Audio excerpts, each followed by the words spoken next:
Okay, today I'm going to be working more on bending these boards. So here are the boards from yesterday in the pool. I'm going to take them out right now and put them in that shed. It's about 5 o'clock. It's very hot out here. It's even hotter in that shed, which is ideal because that will help us bend the wood. We're going to put it in there for about 30 minutes till my dad gets home. Let's do this.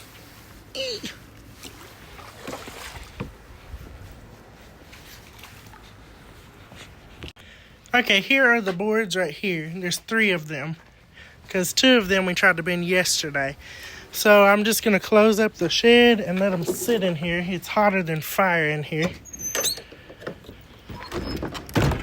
Now the board I tried this method with yesterday is right there. You can see how much better that bent than that other piece of wood.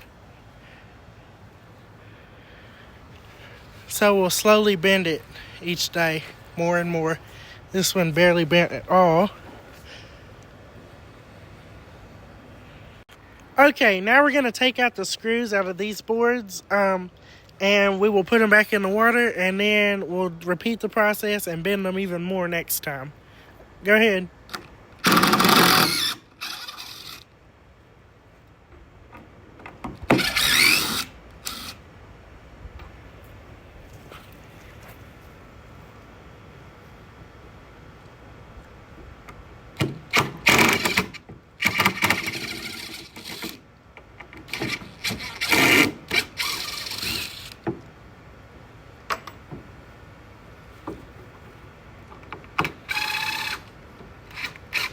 That's not going to come out of there. Oh, it broke? Yeah. Okay. That's how much this one bent. Hopefully this one retains its shape. We'll see. I know it's going to go back a little. These were also kiln dried, so they really need to soak a long time. Yeah. See it moving? Mm-hmm. So they need to soak longer.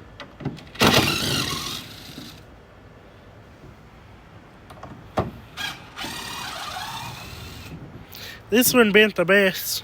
Yeah. Okay, go put it in the pool. You're going to have to put that one in the pool because I'm holding my camera.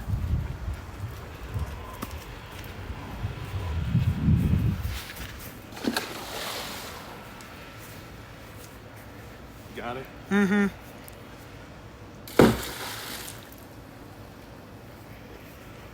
Okay, let's go get the boards out of the shed.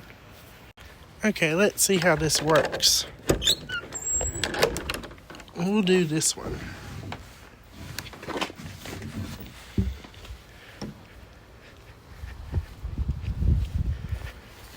I was telling my dad I want to build a little thing out of like a hollow pipe and then use a tank to boil water and then pipe steam into that hollow tank where we can fit one or more boards in there and heat it up.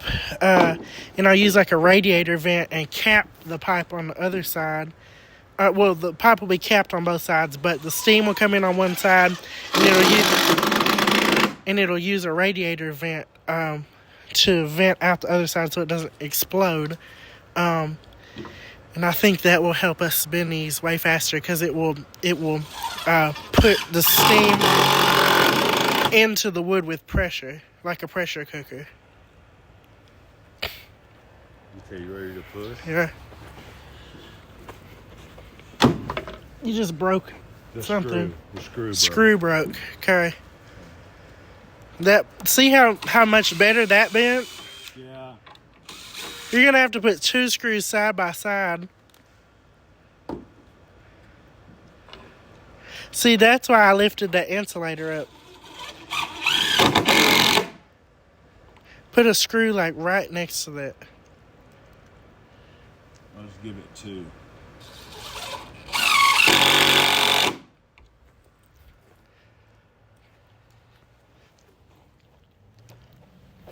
Don't push too hard. Okay, right there. That's hurting my shin. You can't go anymore? Right there. You're gonna have to put 2 screws there. No, it'll hold. No, put 2 screws there.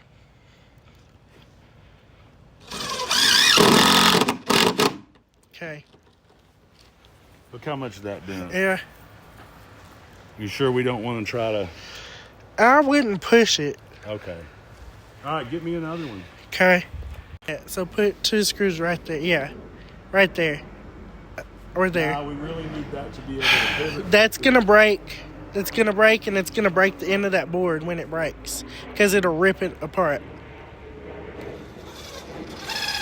We really need this to be able to pivot on this. It's going to pivot right there. No, we got to do it like this. Okay, you'll see what I mean when that screw breaks. Because it's going to break. You're right, stop.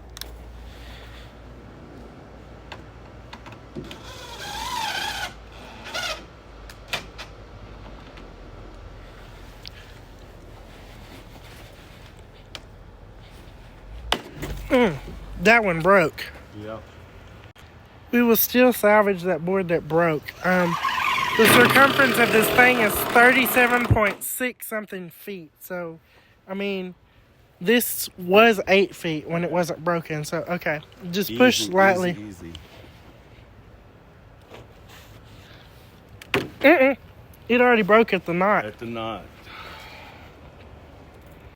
So I was telling my dad before we got the wood, get wood that is free from knots, because I knew it would break on the knots, and that board just broke on the knots, and the other board broke on a knot, I believe. Let's see if that was a knot.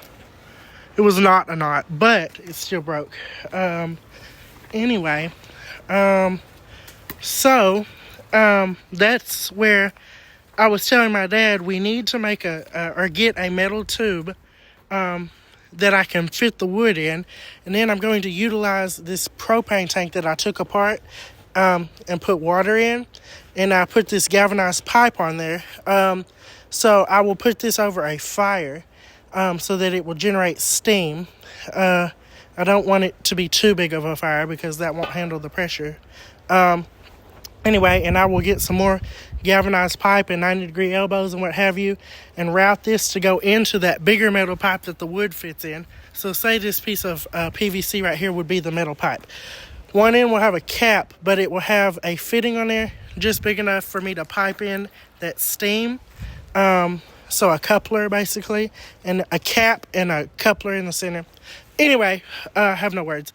And then the other end will just have a cap, but there will be a hole for the steam to vent, because you don't want to not vent that steam, or else it's going to build up pressure. I mean, it's obvious what would happen. Anyway, and I was telling my dad, I said, you know what? Actually, I have a radiator steam vent in the greenhouse. Sometimes I don't know how I remember where I put all this stuff, but I just do. I have a weird sense of organization. So I came in here and I got this, which is a radiator steam vent. This lets out the air, but keeps in the steam, basically. Anyway, they use this on radiators to heat houses, because they want to keep the steam in the radiator, so that it can condense back into water and head back to the boiler. So this is what they use. This bleeds out all the air. Anyway, so there's that, and I think that's what we're going to do.